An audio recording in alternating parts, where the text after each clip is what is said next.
The Lexington Hotel, Chicago.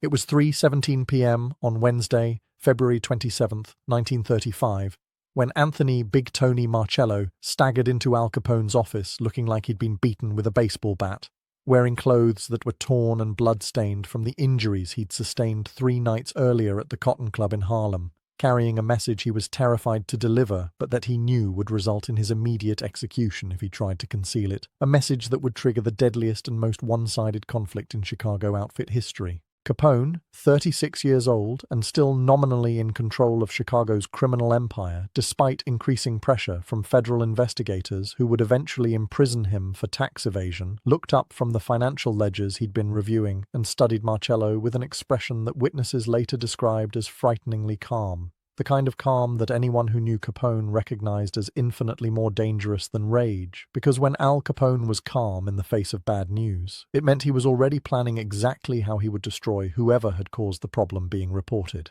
Marcello stood in front of Capone's desk, his broken wrist wrapped in a crude bandage, his face still swollen from the shattered nose he'd suffered when Bumpy Johnson slammed him face first onto the Cotton Club's wooden floor, and began explaining in a voice that shook with fear and humiliation that he'd lost the $75,000 he'd been sent to deliver to Lucky Luciano's representatives, that he'd been robbed and beaten by a Harlem gangster named Bumpy Johnson, that Johnson had sent a message back to Capone explaining that Harlem wasn't Chicago's territory, and that if Capone had a problem with that fact, he was welcome to come to Harlem personally and discuss it. The silence that followed Marcello's report lasted perhaps 15 seconds, 15 seconds during which everyone in Capone's office, Frank Nitti, several other senior outfit members, even Marcello himself, despite his terror, understood that something momentous was about to happen, that Capone was making a decision that would have consequences extending far beyond the immediate insult of a $75,000 robbery. Harlem,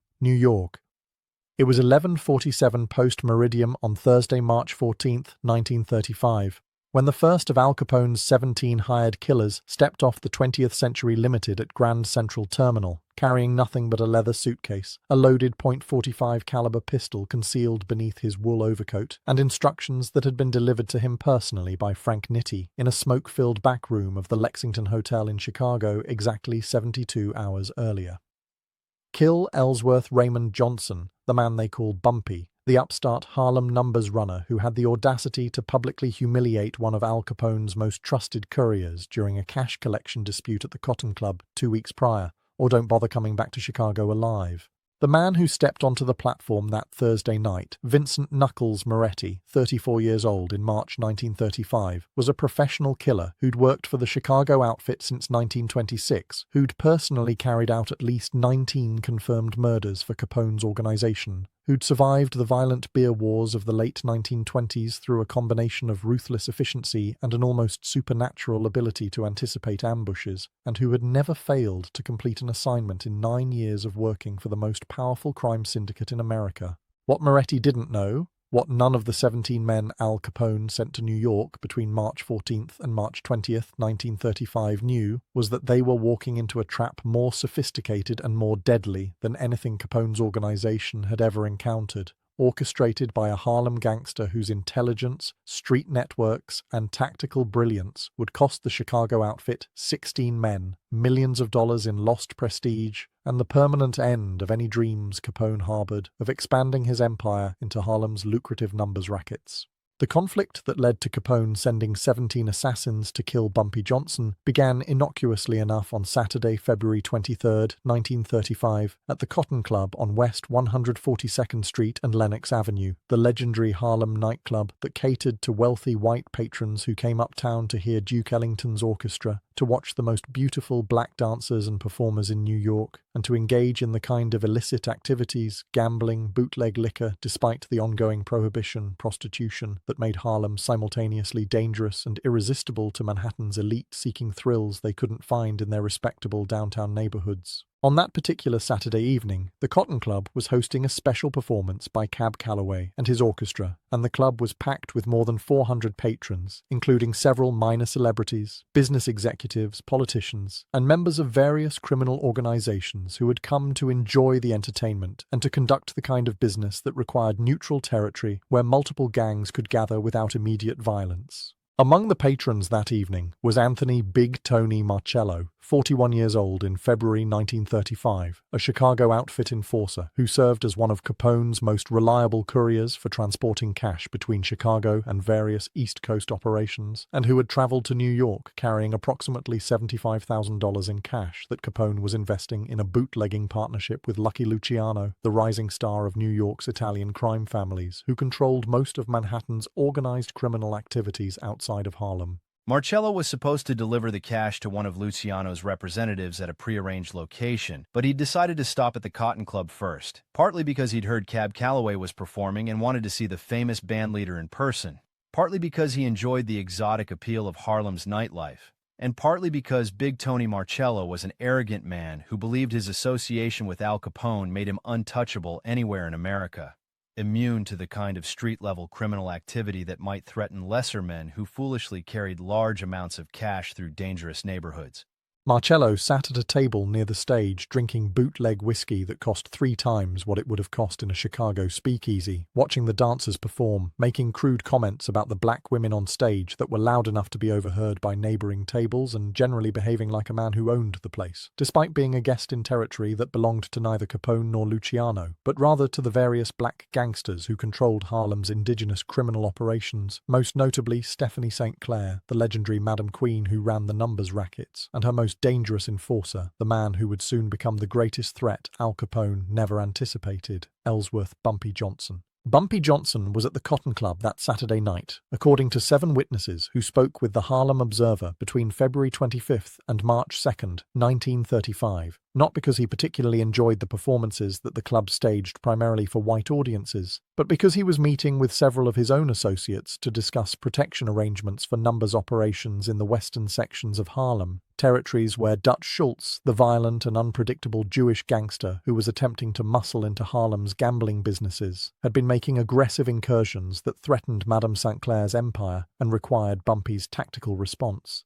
Johnson, 29 years old in February 1935, was already developing the reputation that would eventually make him the most powerful black gangster in American history, a man whose intelligence was matched only by his willingness to use extreme violence when necessary, who had killed at least 12 men by that point in his career, who had survived multiple assassination attempts by Dutch Schultz's organization, and who was fiercely protective of Harlem as territory that belonged to black gangsters and that should not be surrendered to white criminals from downtown Manhattan or Chicago or anywhere else, regardless of how powerful those organizations might be. The confrontation between Marcello and Johnson occurred at approximately 1:15 ante-meridiem on Sunday, February 24, 1935, according to witnesses present in the Cotton Club that night. Marcello, who was drunk by that point, having consumed at least 8 glasses of whiskey over the course of 4 hours, according to estimates from the bartender who served him, decided he wanted to use the men's restroom, which was located near the back of the club, past the tables where Bumpy Johnson and his associates were conducting their meeting.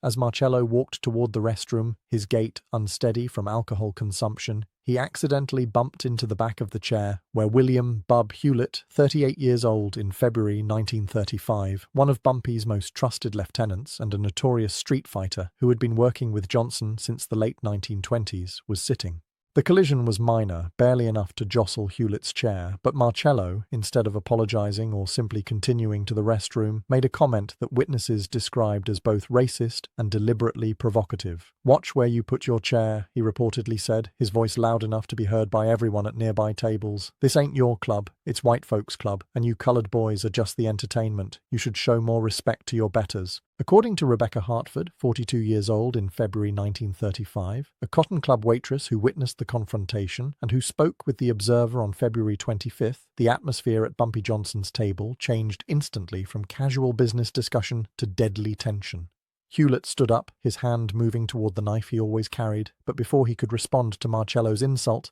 Bumpy put a hand on Hewlett's arm and said, in a voice that witnesses described as calm and almost friendly, despite the underlying menace everyone present could detect, "Let me handle this." Bumpy then addressed Marcello directly, with elaborate politeness that made the insult he was about to deliver even more cutting. "Sir, I believe you're confused about where you are. This is Harlem, not Chicago. And in Harlem, we don't tolerate disrespect from visitors, especially drunk visitors who don't know enough to mind their manners when they're in someone else's territory." I suggest you apologize to my friend, finish your business here, and catch the next train back to whatever sewer you crawled out of. What happened next, according to multiple witnesses, was a display of arrogance and stupidity that would ultimately cost Marcello his life, cost Al Capone 16 of his best men, and permanently end any chance of the Chicago outfit expanding operations into Harlem. Marcello, apparently not recognizing Bumpy Johnson, apparently not understanding the danger he was in, apparently believing that his association with Capone made him immune to consequences in any American city, laughed in Bumpy's face and said, "According to witnesses, you threatening me? You know who I work for? I work for Al Capone, the most powerful man in America. He owns half of Chicago. He's got judges and cops and politicians in his pocket. He's killed more men than you've probably even met. You're just some Harlem street punk running numbers for colored folks. If Al Capone wanted this whole neighborhood shut down tomorrow, he could make it happen with one phone call. So why don't you sit down, keep your mouth shut, and be grateful I don't have my boss send some real gangsters up here to teach you people your place?" The silence that followed Marcello's statement was, according to witnesses, absolute and terrifying. The band continued playing, the dancers continued performing on stage, but at the tables surrounding Bumpy Johnson's position, everyone stopped talking, stopped drinking, stopped moving, waiting to see how Johnson would respond to being threatened, insulted, and publicly disrespected by a Chicago gangster who had just made the catastrophic mistake of invoking Al Capone's name as if it carried weight in territory that Bumpy Johnson considered his to protect. Bumpy stood up slowly, walked around the table until he was standing directly in front of Marcello, close enough that Marcello could smell the cologne Bumpy always wore, close enough that witnesses could see the expression on Bumpy's face, which several people described as a smile that was more frightening than any display of anger could have been, and said in a voice that was conversational and almost gentle, despite the words he was speaking, "Tell you what, since you work for such a powerful man, since Al Capone is so important and so dangerous, I'm going to give you a choice. You can apologize to my friend right now for bumping into his chair and insulting him, and I'll let you leave here with all your fingers and all your teeth. Or you can continue being disrespectful, and I'll take the $75,000 I know you're carrying in that suitcase, the money you're supposed to deliver to Lucky Luciano's people tonight, and I'll send it back to Al Capone with a message explaining that Harlem isn't Chicago, and that if he wants to do business in New York, he needs to teach his people how to show respect to the local operators." How Bumpy knew about the cash Marcello was carrying, how Bumpy knew about the deal between Capone and Luciano, has been a subject of speculation among organized crime historians for decades.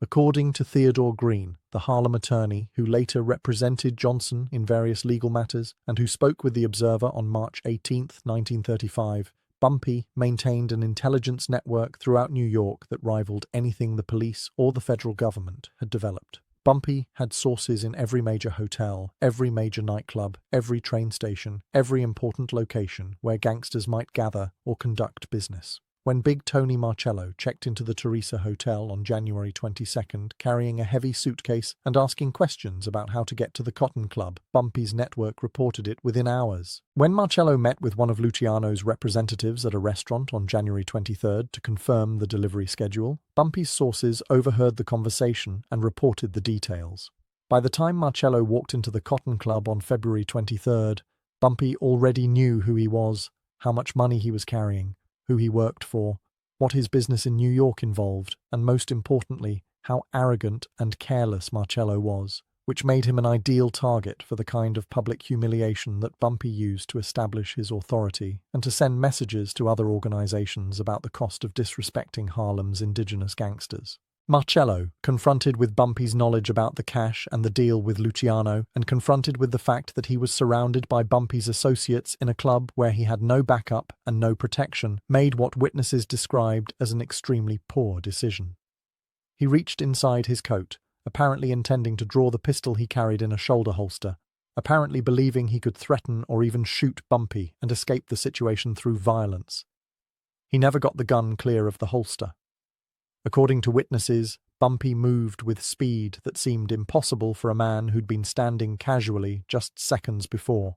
grabbed Marcello's wrist before the gun was fully drawn, twisted Marcello's arm behind his back with enough force that witnesses heard bones crack, and simultaneously kicked Marcello's legs out from under him, sending the Chicago enforcer crashing face first onto the Cotton Club's polished wooden floor. The entire sequence, from Marcello reaching for his gun to Marcello lying on the floor with a broken wrist and a shattered nose, took less than 3 seconds, according to witnesses who watched the confrontation unfold. What happened next, according to multiple witnesses who spoke with the Observer in the days following the incident, was a display of calculated humiliation that demonstrated Bumpy Johnson's understanding that power in the criminal underworld wasn't just about violence, but about perception, reputation, and the willingness to publicly destroy anyone who challenged your authority in ways that other gangsters would hear about and remember.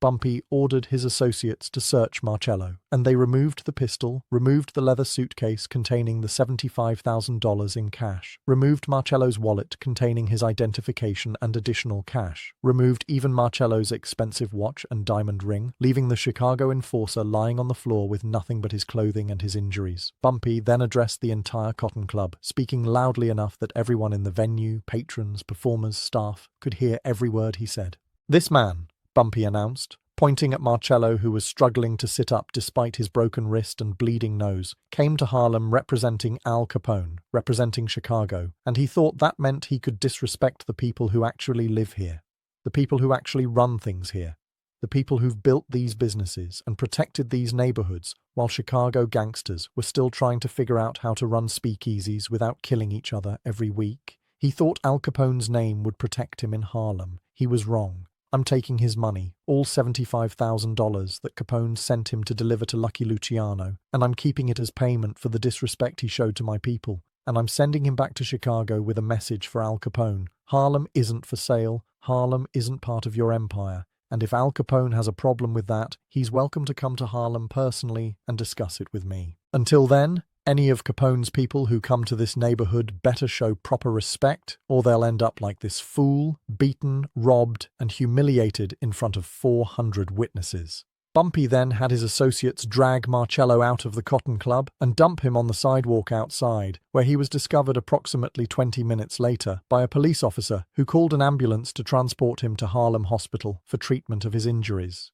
According to hospital records obtained by the Observer, Marcello was treated for a broken wrist, a fractured nose, 2 broken ribs from where he'd hit the floor, multiple contusions, and what the attending physician described as extreme psychological distress, manifesting as incoherent rambling about revenge and what would happen when his boss found out what had happened to him. Marcello was released from the hospital on February 25th, immediately took a train back to Chicago, and according to sources within the Chicago outfit who spoke with the Observer on condition of anonymity, arrived at the Lexington Hotel on February 26th, looking like he'd been beaten with a baseball bat, still wearing the same clothes he'd been wearing at the Cotton Club because Bumpy's people had stolen everything else, including his suitcase and his money, and carrying a message that he was terrified to deliver but that he knew would result in his death if he tried to conceal it. Al Capone needed to know that a Harlem gangster named Bumpy Johnson had robbed him of $75,000, had publicly humiliated one of his top enforcers, and had sent a message that Chicago had no authority in Harlem and should stay out of New York's black neighborhoods if Capone valued the lives of his men. Wednesday, February 27th, 1935. You're telling me some colored gangster in Harlem took my money and disrespected my organization. Al Capone, 36 years old in February 1935, was already past the peak of his power by that point in his criminal career, though he remained the most feared and most recognized gangster in America, a man whose organization controlled illegal alcohol, gambling, prostitution, and various other criminal enterprises throughout Chicago and the Midwest, a man who'd ordered the deaths of hundreds of rivals during the beer wars of the late 1920s. A man whose name was synonymous with organized crime at a level that made him simultaneously famous and despised, celebrated in some circles and hunted by federal agents who'd finally found a way to prosecute him through tax evasion charges that would ultimately send him to prison in 1932, though in February 1935 he was still nominally in control of the Chicago outfit despite the increasing attention from law enforcement. Capone listened to Marcello's account of what had happened at the Cotton Club with an expression that witnesses later described as frighteningly calm, the kind of calm that anyone who knew Capone recognized as more dangerous than any display of rage, because when Al Capone was calm in the face of disrespect or betrayal, it meant he was already planning exactly how he would destroy whoever had crossed him. According to Frank Nitti, who was present during the meeting when Marcello reported the Cotton Club incident and who spoke with associates who later provided information to the Observer in March 1935, Capone asked Marcello to repeat the story 3 times, asking specific questions about Bumpy Johnson, about how many men were with him, about whether Marcello had any opportunity to fight back or escape, about the exact words Bumpy had used when sending his message to Capone. When Marcello finished his 3rd recounting of the incident, Capone dismissed him from the office, then turned to Nitti and the other senior members of the Chicago outfit who were present and said, according to multiple sources, this Harlem gangster, this Bumpy Johnson, just made the biggest mistake of his life. Nobody robs Al Capone. Nobody disrespects the Chicago outfit. Nobody sends me messages telling me I don't have authority in any American city. I don't care if he's in Harlem or Timbuktu, I'm going to send a message back that'll make every gangster in America understand what happens when you steal from me. I want Johnson dead. I want him killed in a way that's public and brutal enough that every other upstart criminal in every other city knows better than to even think about crossing Al Capone. The decision to send not one assassin, not a small team, but 17 separate killers to murder Bumpy Johnson was, according to organized crime historians who later studied the incident, both a demonstration of how seriously Capone took the disrespect and a catastrophic miscalculation based on Capone's fundamental misunderstanding of Harlem, of Bumpy Johnson's capabilities, and of the territorial advantages that Johnson possessed in his home neighborhood that would nullify every advantage Capone's organization normally enjoyed through superior numbers and firepower. Capone, according to sources who spoke with the Observer, believed that sending 17 professional killers to Harlem over the course of 1 week would guarantee Johnson's death through sheer probability. Even if Johnson managed to kill or evade the first few assassins, Capone reasoned, eventually one of them would get lucky, would catch Johnson off guard, would complete the assignment, and restore Capone's reputation. What Capone failed to understand, what none of his advisors apparently explained to him because few people in Chicago understood the unique nature of Harlem's criminal landscape in 1935, was that Bumpy Johnson wasn't a typical gangster who could be ambushed in a vulnerable moment. Johnson was protected by an entire community of people who saw him as a defender against outside criminal organizations, who would warn him about suspicious white men asking questions about his whereabouts, who would report to Johnson's network the moment any of Capone's assassins arrived in Harlem, giving Johnson advance warning and the opportunity to prepare responses that would turn each assassination attempt into an opportunity to destroy Capone's men and to reinforce Johnson's reputation as someone who could outsmart and outfight the most powerful crime organization in America.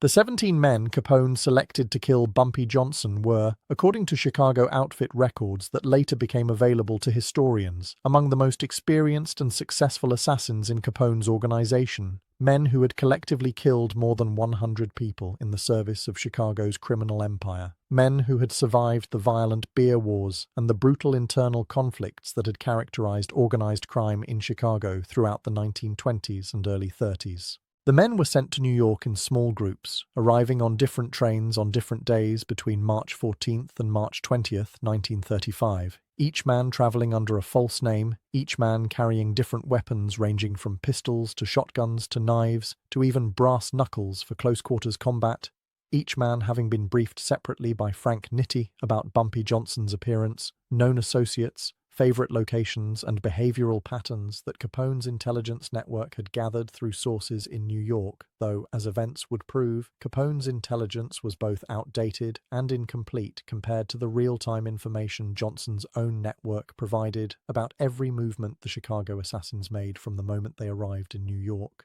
Vincent Knuckles Moretti was the first to arrive, stepping off the 20th Century Limited at Grand Central Terminal at 11:47 post-meridium on Thursday, March 14th, 1935, carrying his leather suitcase and his loaded pistol and his instructions from Frank Nitti, completely unaware that within 47 minutes of his arrival in New York, Bumpy Johnson already knew he was in the city, knew which hotel he'd checked into, the Teresa Hotel on 7th Avenue, knew that he'd asked the desk clerk about locations where a man might find Ellsworth Johnson for a business discussion, and knew that Moretti was almost certainly one of multiple assassins Capone would be sending in response to the Cotton Club humiliation. According to William Bub Hewlett, who spoke with the Observer on March 28, 1935, Bumpy received the first report about Moretti's arrival at approximately 12:30 ante-meridium on Friday, March 15th, from a porter at Grand Central Terminal who'd been on Johnson's payroll for 6 years and who reported any suspicious characters asking questions about Harlem or about specific individuals in the neighborhood. The porter described a white man in his 30s, well-dressed but nervous, carrying himself like a professional criminal rather than a tourist or businessman, asking about how to get to Harlem and whether the porter knew anything about a man called Bumpy Johnson.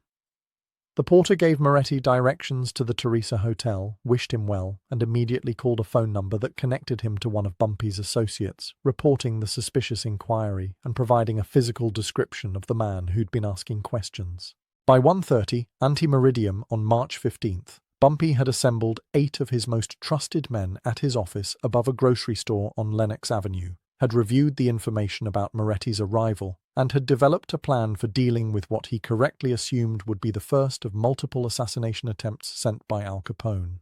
Bumpy's plan, according to associates who were present during the planning session, was brilliant in its simplicity and its psychological impact. Instead of hiding from Capone's assassins, instead of trying to avoid locations where they might find him, Bumpy decided to actively hunt each assassin as they arrived in Harlem, using his superior knowledge of the neighborhood and his extensive network of informants to locate them before they could locate him, and then to kill them in ways that would send clear messages back to Capone about the futility of trying to assassinate someone in their home territory, where every resident, every business owner, every street corner hustler was a potential source of intelligence and early warning. The death of Vincent Moretti occurred at approximately 4:15 ante-meridium on Friday, March 15th, 1935, less than 5 hours after he arrived in New York, in an alley behind the Teresa Hotel, where Moretti had been lured by one of Bumpy's associates pretending to be a prostitute offering services.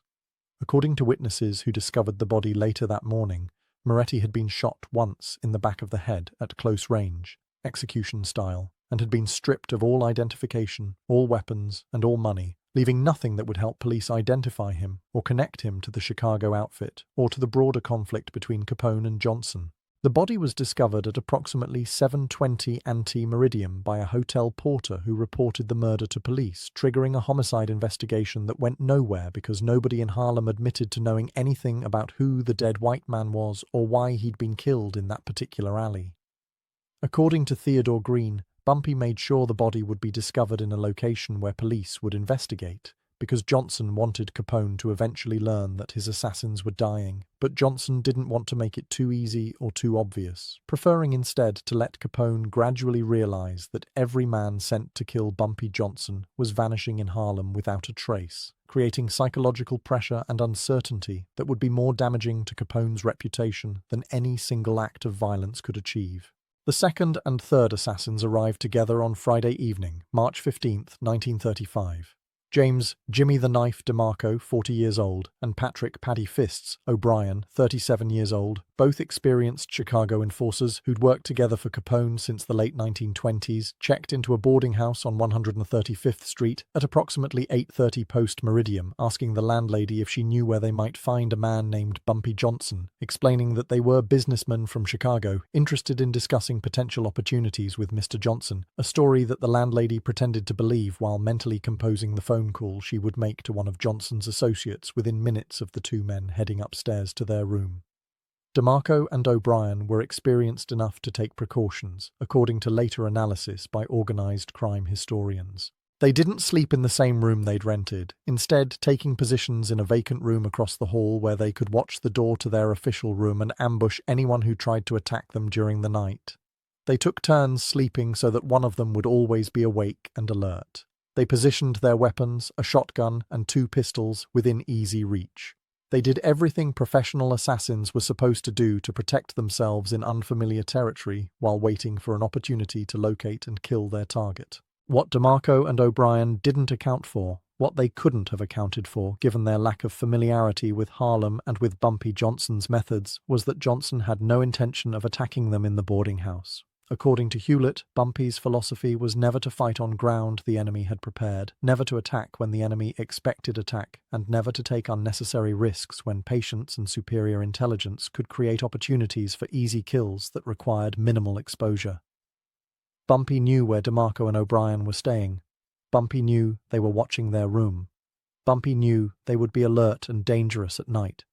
So Bumpy did nothing on Friday night, allowing them to stay awake watching a room where nothing happened, allowing them to exhaust themselves maintaining security protocols that proved unnecessary, allowing them to become complacent when the expected attack never materialized. Saturday morning, March 16th, 1935, DeMarco and O'Brien left the boarding house at approximately 9:40 ante-meridium, having spent an uncomfortable night staying alert for an attack that never came, and began walking through Harlem asking questions about Bumpy Johnson's whereabouts, visiting various businesses and clubs and pool halls where Johnson was known to spend time, showing Johnson's photograph that they'd obtained from Chicago outfit intelligence sources, offering money for information about where they could find their target. According to multiple witnesses who spoke with the Observer between March 23rd and March 30th, 1935, every person DeMarco and O'Brien approached with questions about Bumpy Johnson gave them false information, sent them to wrong addresses, directed them to locations where Johnson hadn't been in weeks,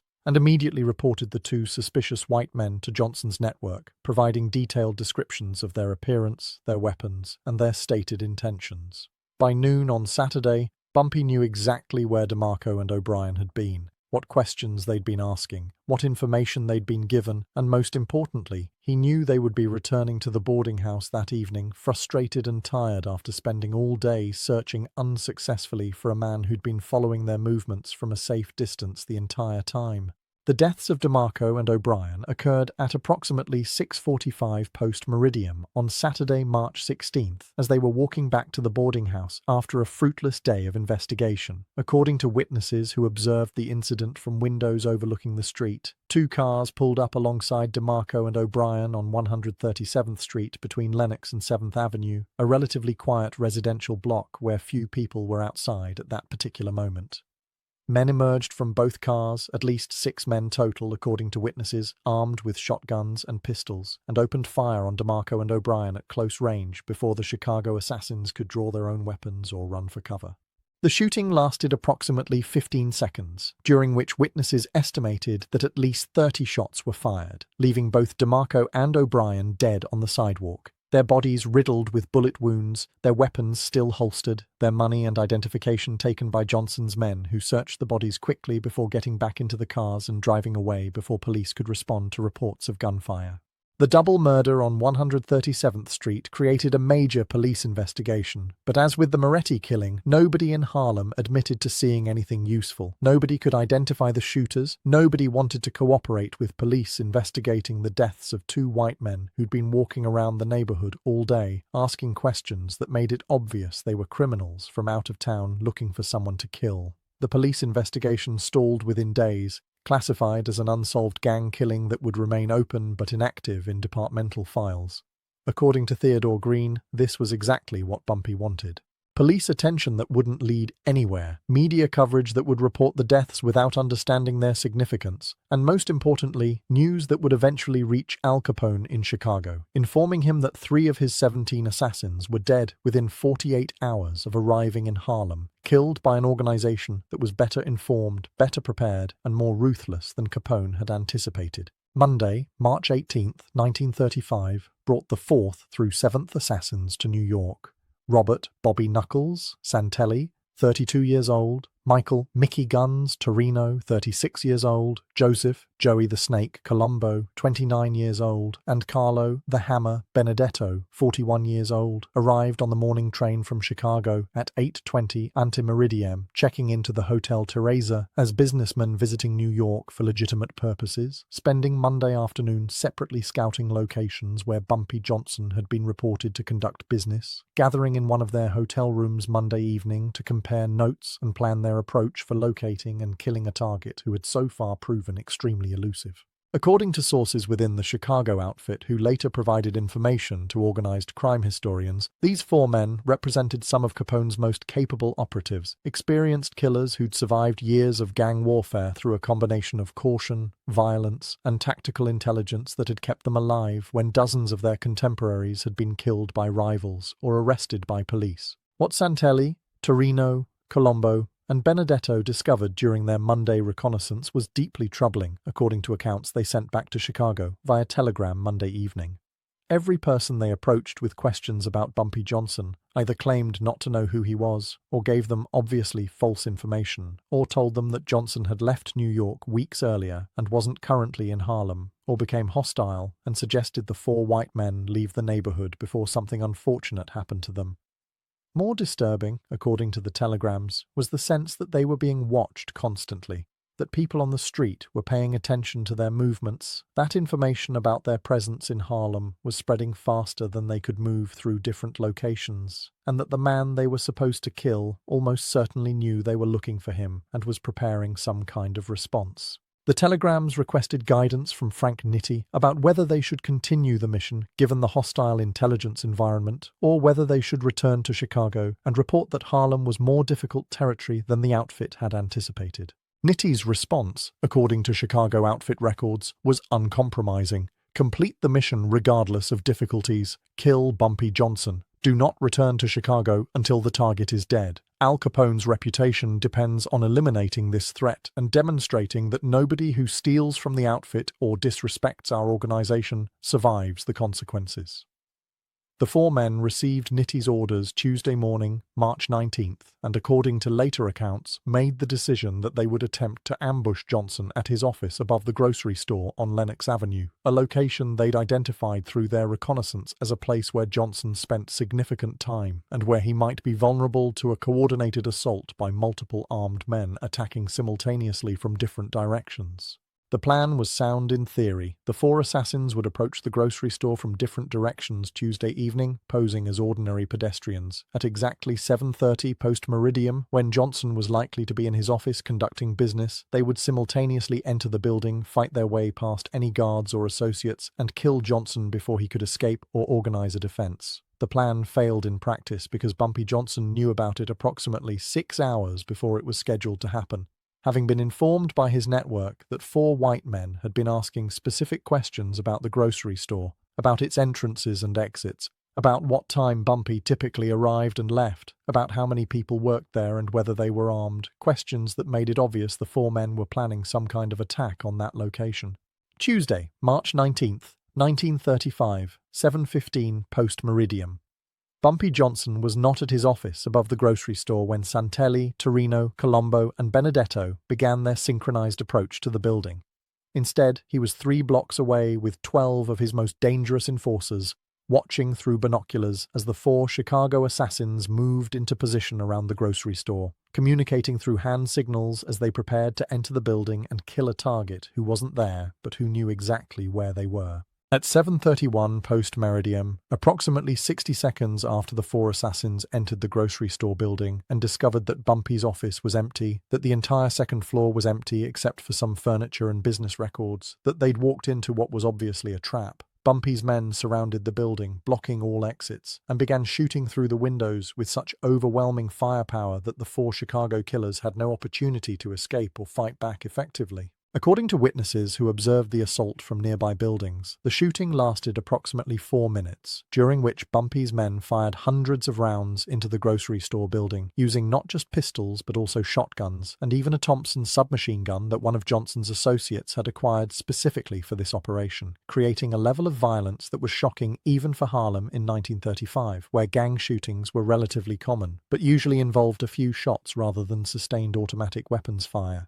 When the shooting stopped, Bumpy's men entered the building and found all 4 Chicago assassins dead, their bodies torn apart by the massive amount of gunfire that had struck them, their weapons barely used because they'd had almost no opportunity to return fire against attackers who'd positioned themselves outside the building and who'd maintained such overwhelming volume of fire that the 4 men inside had been forced to stay behind cover trying to survive rather than attempting any offensive response. The grocery store shooting created enormous police attention, with homicide detectives spending days investigating what appeared to be a massacre, trying to identify the 4 dead white men, trying to understand why they'd been in that building, trying to locate witnesses willing to testify about who had carried out the attack. As with the previous killings, the investigation produced no useful results. The 4 bodies remained unidentified for weeks because Bumpy's men had removed all identification and personal effects before police arrived. No witnesses admitted to seeing the actual shooting, despite the fact that it occurred on a busy commercial street where dozens of people were present. The weapons used in the attack vanished into Harlem's underground networks, never to be recovered by authorities. The police investigation eventually concluded that the four unidentified men had been involved in some kind of criminal enterprise that led to their execution by unknown assailants, a conclusion that was accurate but completely unhelpful for actually solving the murders or identifying who was responsible. By Wednesday, March 20th, 1935, 7 of Al Capone's 17 assassins were dead, killed within 6 days of arriving in Harlem by an organization that had demonstrated both superior intelligence capabilities and the tactical sophistication to turn every assassination attempt into an opportunity to kill the would-be killers. According to sources in Chicago who later spoke with the Observer, Frank Nitti began receiving fragmentary reports Wednesday morning about men who'd been sent to kill Bumpy Johnson but who'd stopped communicating, about telegrams that were no longer being answered, about concerns from the remaining assassins who were in New York but who were reporting that the situation in Harlem was far more dangerous than they'd been led to believe. Nitti apparently attempted to keep information about the failures from reaching Capone immediately, hoping that some of the remaining 10 assassins would manage to complete the mission and restore the outfit's reputation before Capone learned how badly the operation was failing. The remaining 10 assassins were in New York by Wednesday evening, having arrived in smaller groups throughout the week, and Nitti sent urgent communications Wednesday night instructing them to coordinate their efforts to work together as a unified team rather than as individual operators to use their combined strength and experience to locate and kill Bumpy Johnson before the situation deteriorated further. The 10 men, according to later accounts, met at a warehouse on the Lower East Side that was controlled by associates of Lucky Luciano, who were sympathetic to the Chicago outfit's desire to eliminate Johnson, despite the fact that Luciano himself had reached an accommodation with Johnson after Dutch Schultz's death and preferred to maintain stable relationships with Harlem's indigenous criminal operators rather than starting new wars. The 10 remaining assassins were, according to Chicago outfit records, Antonio "Tony the Blade" Ricci, 38 years old, an expert with knives who'd killed at least 15 men in close-quarters combat; Charles "Charlie" Boxcar Morgan, 42 years old, a former railroad worker who'd become one of Capone's most reliable enforcers for dealing with labor disputes; Giovanni "Johnny the Hammer" Rossini, 33 years old, a brutal killer known for using hammers and blunt instruments to beat victims to death; Marco the Mauler Bellini, 39 years old, a massive man who stood 6 feet 4 inches tall and weighed over 260 pounds, skilled in bare-handed fighting and known for crushing opponents with his physical strength; Salvatore Sally Gunshots Romano, 31 years old, an expert marksman who'd killed at least a dozen men with precise long-distance rifle shots; Edward Eddie the Torch Gallagher, 35 years old, an arson specialist, who'd burned down buildings and killed people by trapping them in structures he'd set ablaze; Francis Frankie Bones Morello, 40 years old, a sadistic torturer who enjoyed inflicting pain and who'd been involved in numerous kidnappings and executions; Leonard Lenny the Ape Caruso, 37 years old, another physically imposing enforcer known for extreme brutality; Vincent Vinnie Deadeye Scarpetti, 34 years old, a calm and methodical killer who approached murder as a professional craft requiring precision and planning; and Albert Albie the Rat DeLuca, 29 years old, the youngest of the group but also one of the most vicious, having killed his first man at age 17 and having murdered at least 20 people by age 29. These 10 men represented, according to organized crime historians, approximately 1% of the Chicago outfit's total enforcement capacity, but a much higher percentage of its most experienced and dangerous killers, men who'd survived years of gang warfare during Chicago's most violent period, men who Capone believed could accomplish together what 7 individual assassins or small groups had failed to accomplish separately. The plan the 10 men developed Wednesday night was to ambush Bumpy Johnson at the Cotton Club on Thursday evening, March 21st, using information that Johnson frequently visited the club on Thursday nights to collect protection payments and to meet with various associates. The 10 assassins would position themselves throughout the Cotton Club, pretending to be ordinary patrons enjoying the entertainment, and would wait for Johnson to arrive. Once Johnson was inside and distracted by whatever business he was conducting, the 10 men would simultaneously draw their weapons and kill Johnson, along with anyone who tried to protect him, overwhelming any resistance through sheer firepower and numbers. What the 10 Chicago assassins didn't know What they couldn't have known, because the information was kept secret until years later, was that Bumpy Johnson's network had penetrated the warehouse meeting on Wednesday night through an informant who was present during the planning session, who listened to the entire strategy discussion, and who reported every detail to Johnson within 2 hours of the meeting concluding.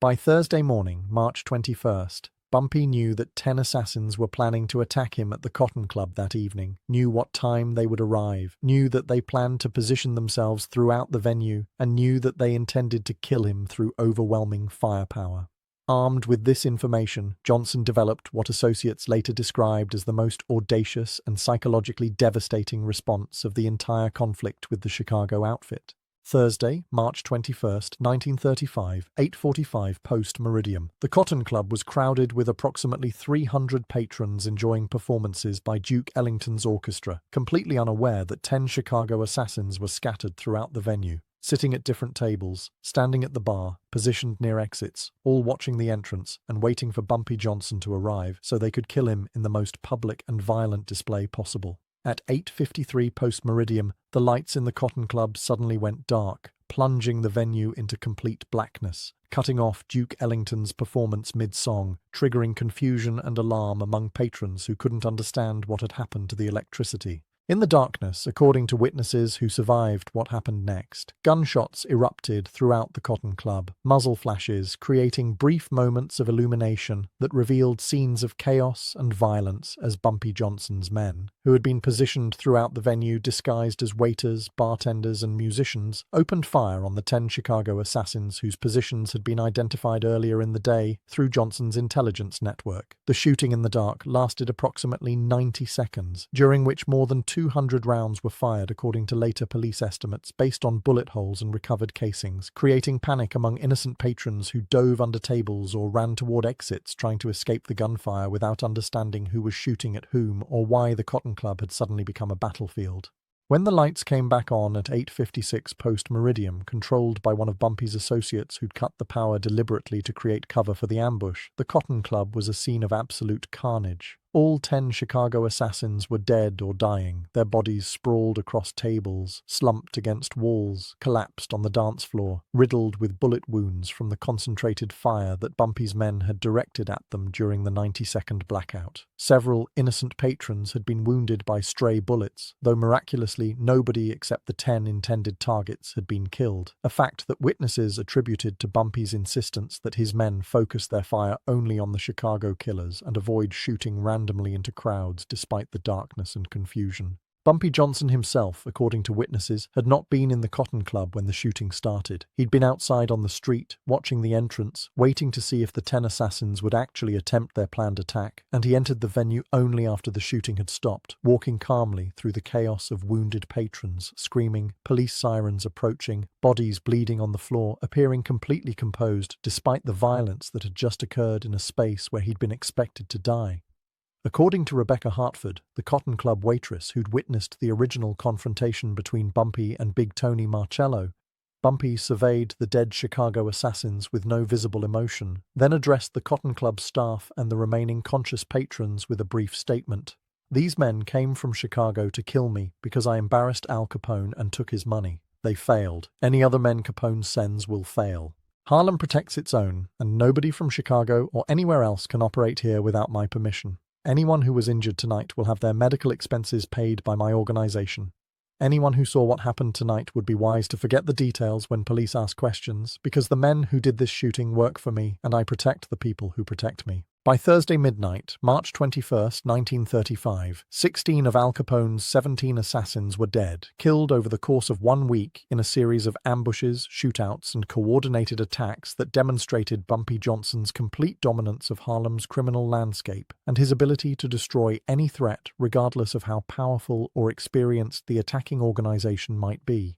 The 17th assassin, according to accounts that emerged later, never attempted to kill Bumpy Johnson at all, having witnessed enough of what happened to his colleagues to understand that the mission was impossible and that returning to Chicago alive was more important than dying for Al Capone's wounded pride. The 17th assassin was Tommy Careful Benedetti. 39 years old in March 1935, a Chicago outfit enforcer whose nickname derived from his reputation for cautious planning and his refusal to take unnecessary risks, traits that had kept him alive through years of gang warfare that had killed many of his less careful associates. Benedetti arrived in New York on Tuesday, March 19th, checked into a hotel in Midtown Manhattan rather than Harlem, and spent several days observing the neighborhood from a safe distance, trying to gather information about Bumpy Johnson's whereabouts and routines without exposing himself to the kind of detection that had gotten his colleagues killed. What Benedetti observed during his reconnaissance convinced him that the mission was suicidal, that Bumpy Johnson controlled Harlem so completely that any assassination attempt would be detected and neutralized before it could succeed, and that returning to Chicago and reporting this reality to Al Capone was preferable to dying uselessly in New York.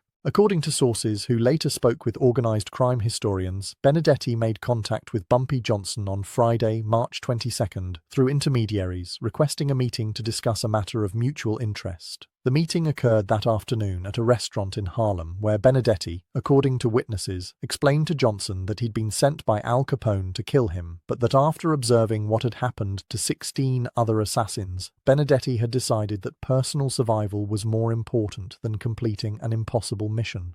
Benedetti proposed a deal. He would return to Chicago and deliver a message to Capone personally. A message directly from Bumpy Johnson, explaining the situation and clarifying the terms under which Capone should consider the matter settled. In exchange, Johnson would allow Benedetti to leave New York alive and would provide information that Benedetti could use to explain to Capone why 16 professional killers had failed to complete their assignment. Bumpy Johnson, according to Theodore Green, who was present during the meeting, agreed to Benedetti's proposal, recognizing that having a survivor return to Chicago to deliver a personal message would be more effective at deterring future attacks than simply killing all 17 assassins and leaving Capone to wonder what had happened to them. The message Johnson sent through Benedetti was, according to multiple sources, carefully crafted to be both diplomatic and threatening, acknowledging Capone's power while making clear that power didn't extend to Harlem and that any future attempts to challenge Johnson's authority in his home territory would result in the same outcome that had just cost the Chicago outfit 16 experienced men. The message, as recorded by associates who heard Johnson dictate it, read as follows: Mr. Capone, I respect your organization and your reputation. Chicago belongs to you, and I would never presume to challenge your authority in your territory. But Harlem belongs to me. When your man Tony Marcello came to the Cotton Club and disrespected my people, I responded the way any man would respond to protect his reputation and his authority. I took the money he was carrying because disrespect has costs, and I sent him back to you with a message that apparently wasn't clear enough. You responded by sending 17 men to kill me. 16 of them are dead now, killed by my organization in my neighborhood where I have advantages you can't overcome no matter how many men you send. The 17th man, Thomas Benedetti, is alive only because he was smart enough to realize the mission was impossible and because I'm allowing him to return to Chicago to deliver this message personally. Consider this matter settled. I keep the $75,000. You accept that Harlem is my territory, not yours, and that I won't tolerate Chicago operators conducting business here without my permission. If you accept these terms, there will be no further conflict between our organizations. If you send more men to kill me, they will die, just like the first 16 died, and eventually you'll run out of men before I run out of ammunition and home field advantage. Choose wisely, Mr. Capone. Harlem isn't Chicago, and I'm not someone you can intimidate or eliminate through violence. Sincerely, Ellsworth Bumpy Johnson. Thomas Benedetti left New York on Sunday, March 24, 1935, carrying Bumpy Johnson's written message, carrying detailed information about how 16 Chicago assassins had been killed through superior intelligence and tactical planning, and carrying the personal understanding that Bumpy Johnson was far more dangerous and far more intelligent than anyone in the Chicago outfit had anticipated. Benedetti arrived in Chicago on Monday, March 25th, went directly to the Lexington Hotel, and requested an immediate meeting with Al Capone to deliver information about the New York operation that required Capone's urgent attention. According to sources present during the meeting, Capone listened to Benedetti's account with increasing anger and disbelief, unable to accept that 16 of his best men had been killed by a Harlem gangster he'd dismissed as an upstart who could be eliminated through overwhelming force.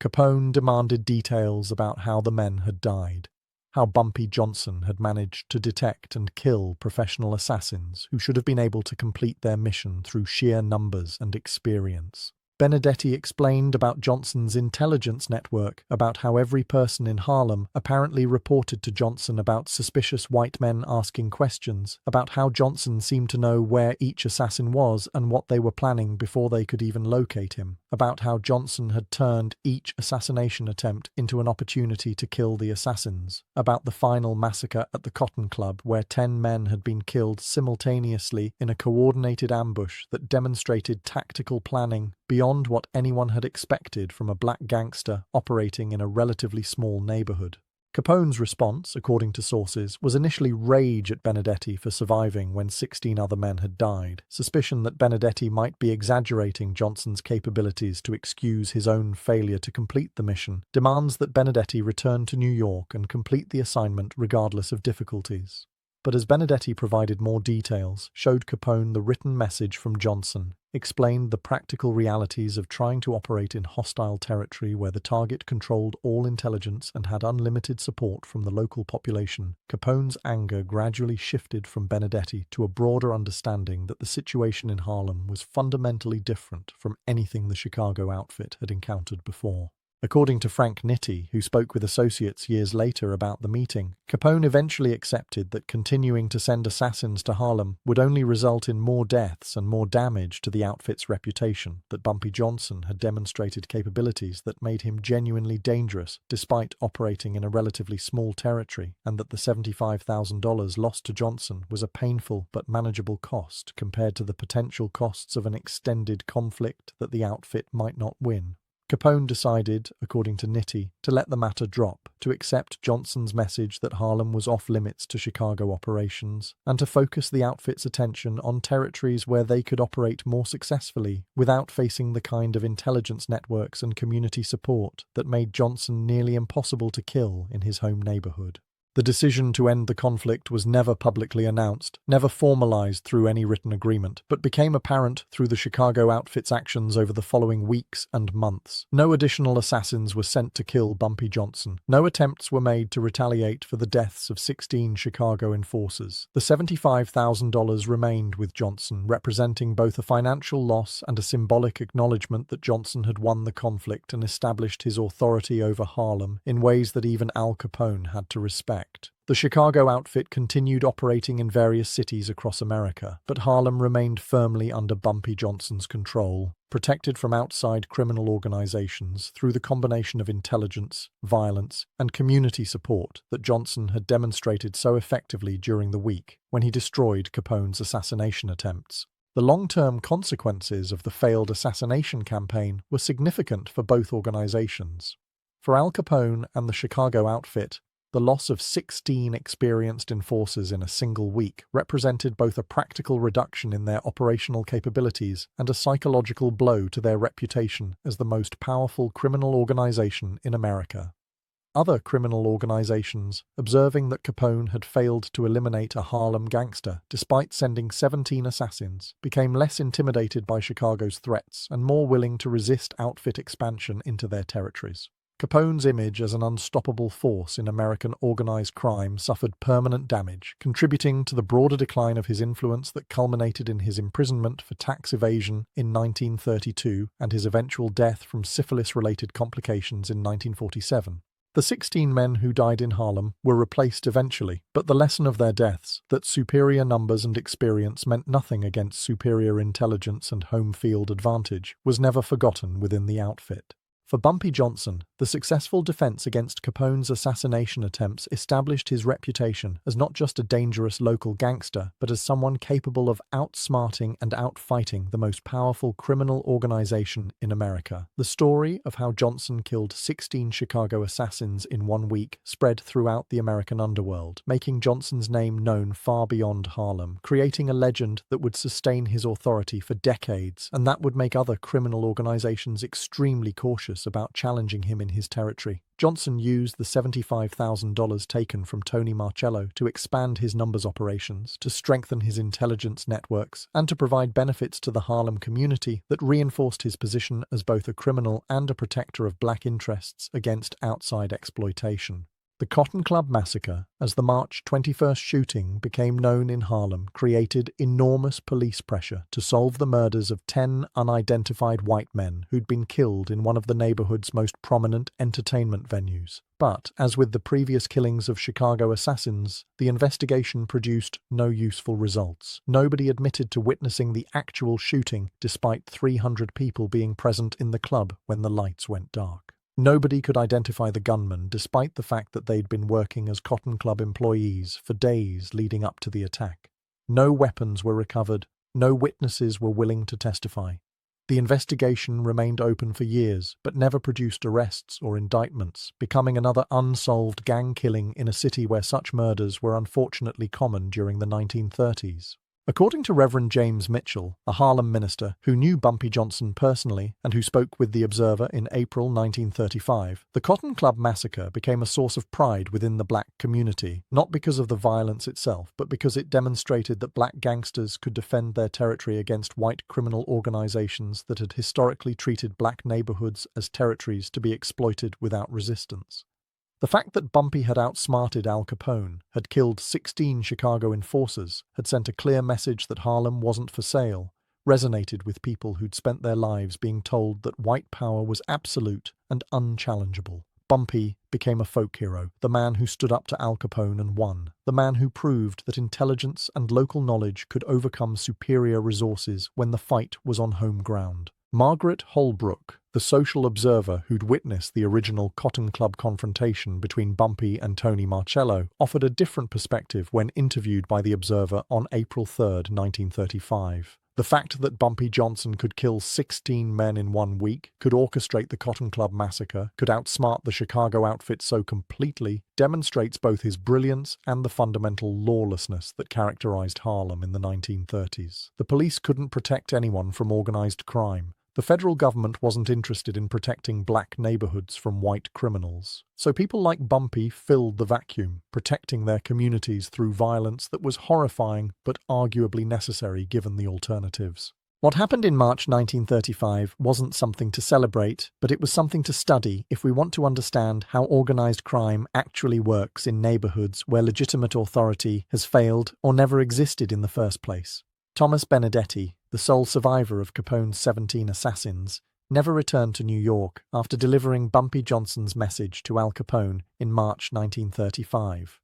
According to Chicago outfit records, Benedetti continued working for the organization until his death in 1942 during an unrelated gang conflict, and he reportedly told associates that his decision to negotiate with Bumpy Johnson, rather than attempting to kill him, was the smartest choice he ever made, because Johnson would certainly have killed him just as efficiently as Johnson had killed the other 16 men if Benedetti had been foolish enough to try completing the impossible mission. The final accounting of the conflict between Al Capone and Bumpy Johnson, as recorded by organized crime historians who later studied the incident, was devastatingly one-sided. Chicago sent 17 assassins to Harlem. 16 were killed within 1 week. One survived only by negotiating surrender. Chicago lost $75,000 that was never recovered. Chicago's reputation as an unstoppable criminal organization was permanently damaged. Harlem remained under Bumpy Johnson's control without interruption.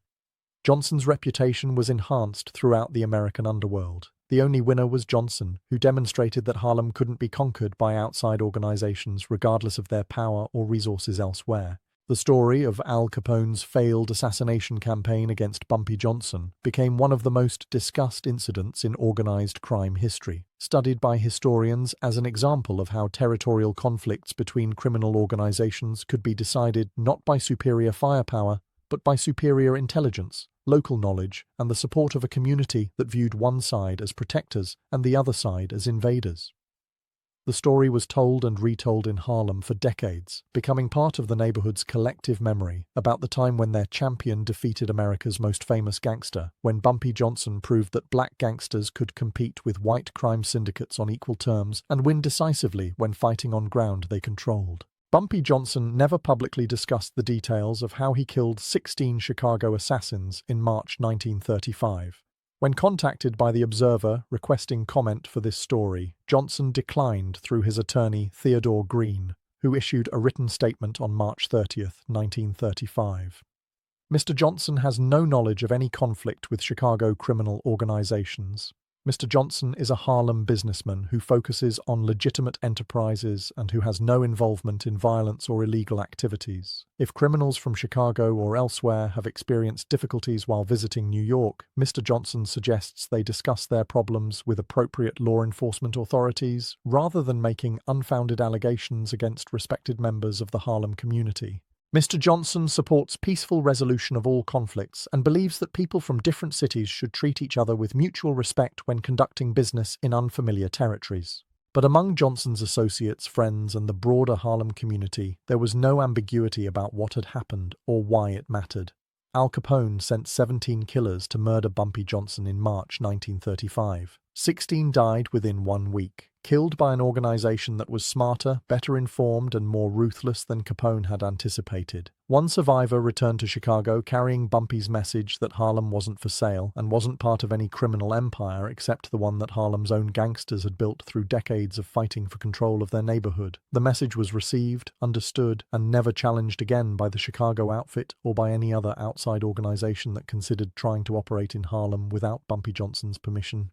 The Cotton Club reopened 2 weeks after the massacre, after extensive repairs to bullet damage and after the management implemented new security procedures designed to prevent similar incidents. Duke Ellington returned to perform, the dancers returned to the stage, the wealthy white patrons returned to enjoy Harlem's exotic entertainment, and the club continued operating successfully until it closed in 1940. But everyone who worked at the Cotton Club, everyone who performed there, everyone who patronized the venue after March 21, 1935, understood that the club existed only because Bumpy Johnson allowed it to exist, that Harlem's entertainment industry operated under Johnson's protection, and that anyone who threatened that arrangement would face the same fate as the 16 Chicago assassins whose bodies had been carried out of the Cotton Club that Thursday night, when the lights came back on and revealed the price of challenging Bumpy Johnson in his home territory. The lesson Al Capone learned, the lesson that Thomas Benedetti carried back to Chicago in March 1935, the lesson that spread throughout American organized crime in the months and years following the failed assassination campaign, was simple and absolute. Bumpy Johnson couldn't be killed in Harlem. His intelligence networks were too extensive, his tactical planning was too sophisticated, his community support was too strong, his willingness to use extreme violence was too demonstrated. Any organization that wanted to operate in Harlem had to work with Bumpy or stay out of Harlem entirely, because the alternative was what happened to Capone's 17 assassins, 16 deaths, and 1 humiliating surrender, broadcast to every gangster in America as proof that even the mighty Chicago outfit couldn't defeat a Harlem gangster who controlled his territory completely and who refused to bow to any power except his own judgment about what was best for his neighborhood and his organization. That was the real message of March 1935. The message that defined Bumpy Johnson's legacy for the next 33 years until his death in 1968. Harlem protected its own. Bumpy protected Harlem. And anyone who forgot those facts, anyone who came to Harlem thinking their power elsewhere meant power in that particular neighborhood, learned the lesson the hard way. The way 16 Chicago assassins learned it during 1 week when Al Capone discovered that sending killers to murder Bumpy Johnson was easy, but bringing those killers home alive was impossible.